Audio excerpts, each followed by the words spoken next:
Amateurs de réalité virtuelle et de technologie immersive, c'est nickdeterre.fr et aujourd'hui dans cette courte vidéo, je viens répondre à l'une de vos questions, celle que vous me posez beaucoup en ce moment.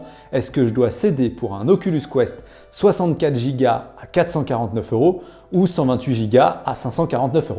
Bah ouais, ça fait quand même 100 € de différence pour 64 Go, soit environ 1,50 centimes par gigaoctet. Ça fait cher payer. Alors je l'ai vu dans les commentaires, certains d'entre vous me disent mais c'est pas nouveau, on a déjà l'habitude. Par exemple, Apple applique le même genre de tarif. Eh bien non, en fait pas du tout. Si on regarde par exemple le tarif de l'iPhone XS, la différence entre les versions nous amène à peu près à 90 centimes par gigaoctet entre ces différentes versions. Bref, si le gigaoctet chez Apple n'est déjà pas considéré comme étant bon marché, c'est encore pire chez Oculus.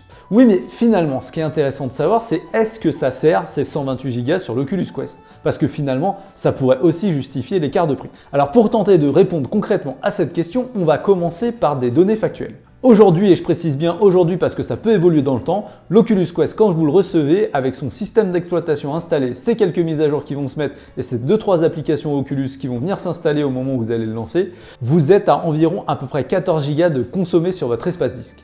Ça veut dire qu'il vous reste environ 50 Go disponibles et que 22% de votre espace disque de la version 64 Go est déjà occupé. Bon alors concrètement, sur cette version 64 Go, il nous reste donc 50 Go à exploiter.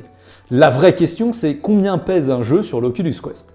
Donc j'ai fait un peu l'exercice et en fait ça varie vachement selon les jeux. Un Beat Saber représentera environ 300 mégas une fois installé, tandis qu'un Journey of the Gods par exemple représentera environ 1 Go. Et on a même des jeux comme Superhot qui frôlent les 2 Go.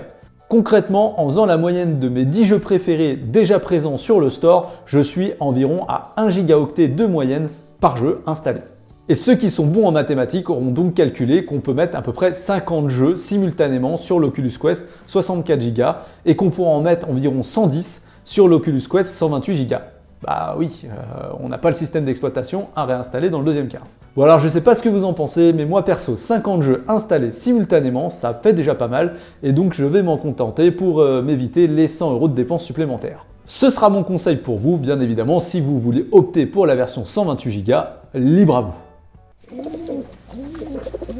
Non, plus sérieusement, il y a quand même peut-être 3 cas où éventuellement je pourrais vous conseiller d'investir les 100 € supplémentaires pour la version 128 Go.